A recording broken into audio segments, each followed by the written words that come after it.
ɗerewol yakubu e helinankore eɓe noddiramo jamis e ibraniyankore eɓe mbiyamo yakub kanjum waɗi e nder bindi neɓɗi no ɗum noddira inde maako yakub amma e nder ɗowdi ɗi'i en noddiraymo yakub kunde woodi yimɓe ɗuɗɓe andiraɓe inde nden nder alkawal kesal e woodi ɗiɗo maɓɓe nder kawtal 12 wonduɓe e yeesu amma o meteten e dow inna maako goo e yeesu en nani habaru maako nder deftere kuuɗe lilaaɓe nder ɗerewol ngol bulus windi gaɗa bitrus ali leydi urusalima o yahi gam o hawta kawte tokkuɓe yeesu yakubu minirawo yeesu e yaada e maako emo ardi kawte tokkuɓe yeesu nder urusalima ɓurna maɓɓe eɓe andi dow kisnowo ɓe tokkuɓe yeesu yahudanko'en nga'al kawtal tokkuɓe yeesu kangal fuu arti ɓe torrama nder duuɓi 2 yakubu ardiɓe hokkere waɗi e sarel ngel torra makka nangi leydi ndin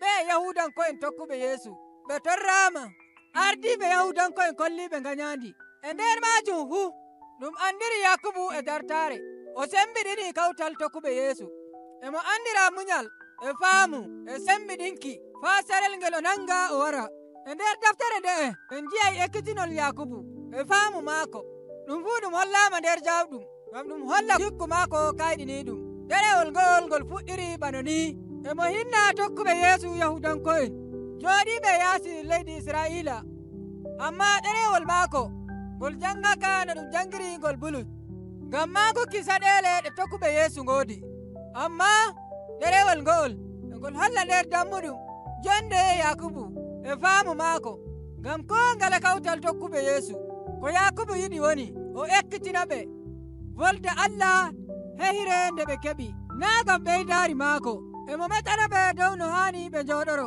faamu yakubu engu maagi ngam woɓɓe wonɓe faamu feere feere e arande keɓuɓe dow ekkitinol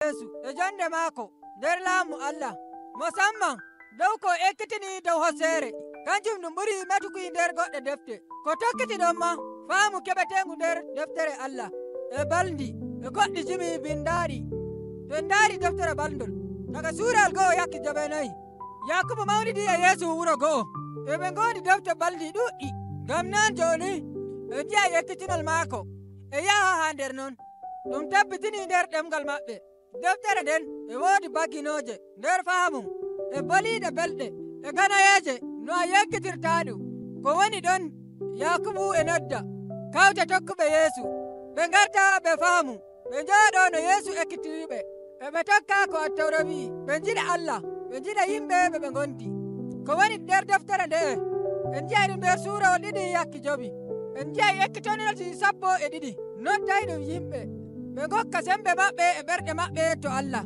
ɓe tokka laawol yeesu ko ɗum yiɗi ɗo woni ɗum heɓa ekkitinol gotol portingol amma ko ngol e ekkitinol e ngol darani hoore maagol amma ekkitinol ngol fuu e woodi gotum ko hawtingol en nani emo wiyaka emo fuɗɗita emo wiyaka dow fuɗɗiri ɗerewol ngol e woodi ekkitinol ɗiɗol e arande emo meta dow holluki feerotirol e yidde yakubu holli no yimɓe kollirta feerotirol no ɗum wallirta en amma e ɗum yabana woɓɓe musamman ɓen ɗon ɓe ngalana yakubu wi'i ɗum haana na kanjum yeesu ekkitini en o ñaari yeeso emo wiya hoolaare allah nde goonga to ɗum woña yimɓe ɓen ɗon ɓe ngalana gaɗeɓe non hoolaare maɓɓe maayi o ɓeydi wiigo kuuɗe maɓɓe e kokkitira hoolaare maɓɓe hoolaare goongaare woni e nde wurtina ɗawtaare ko ekkitinol yeesu joni en jeyay ɗum e ɗum sankiti feere feere nder deftere nde'e en jeyay ɗum e bigeeje 3 to yakubu meti dow ekkitinol yeesu o meti dow boliɗe meɗen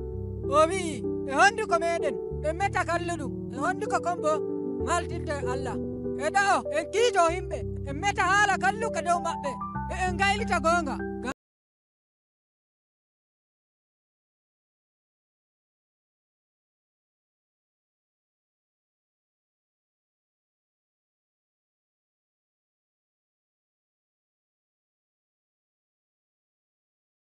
ɓeydaari meɗen en meta dow yimɓe kollay ɗum ko woni nder ɓerɗe meɗen e ko jogiiɗen boliɗe meɗen e kolla jikku meɗen ɗum goonga Yakubu jaɓi kawtal tokkuɓe Yeesu kanjum woni laamu Allah.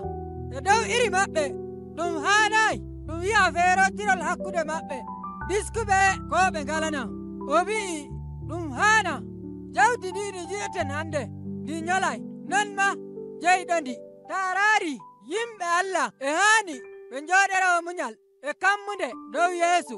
Yeesu wartoyay o mo'ina koo ɗume. Kammunde nde'e nde waɗay en keeɓen hoolaare e do'aare.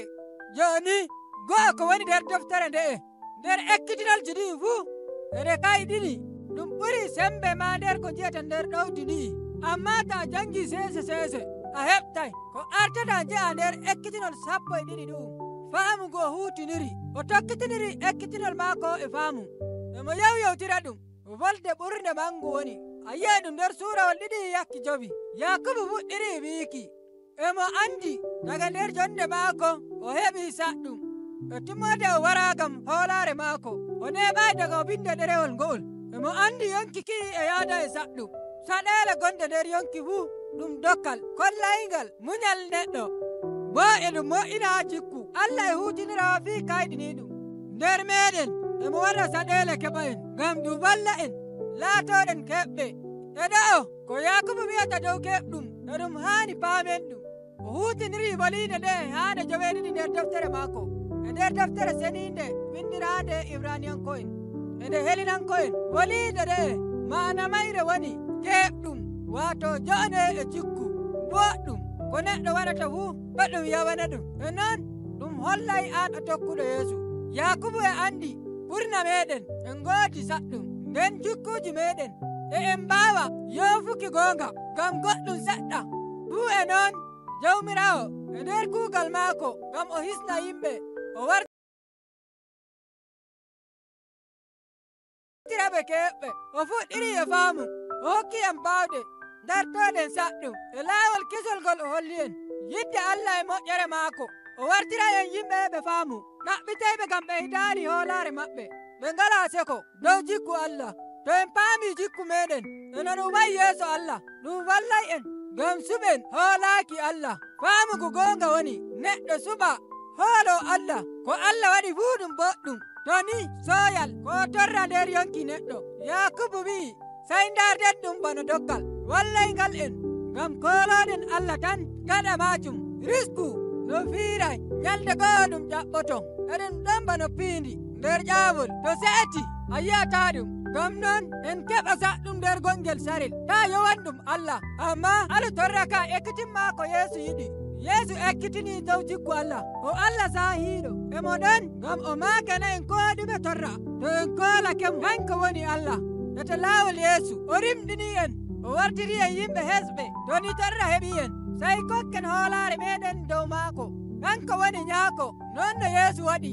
Neɗɗaaku kesum ɗum kanjum ekkitiiɗen nder walde Allah. To en ngaɗi ko wi'en e ɗo Yakubu noddiri wolde Allah keɓɗum waato Attawra dimɗinay ɗumen. E ɗo ko metata e dow woni dokaaji gonɗi nder Attawra ɗi ƴaɓɓake e meɗen nder Yeesu. O yoofi en ngam jiɗen Allah e yimɓe ɓe gonduɗen.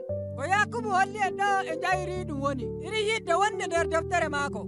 Ko wi'ata woni ta metanay woɓɓe sey lestina hoore maɗa kollaaɓe yidde kanjum woni walluki ɓe ngalana e nder jonde maɗa e ɓernde maɗa fuu kokkaane to Allah. E ɗo en jeyno suuraaji ɗin kawtiri wolde woyre taaraarinde lugguɗum nder ta kolle 12 ɗe nde ɗum ekkitinta nder suurawol 2:9. Yakubu e wi'a dow hoore maako emo nder faamu Yeesu o huutiniri baldi o hokki en dokkal mangal nder deftere nde'e daga nder faamu maako. Ɗum boɗɗum e ɗum haani koo moye tokkuɗo Yeesu anda. E ɗo en jii ko saawi nder deftere Yakubu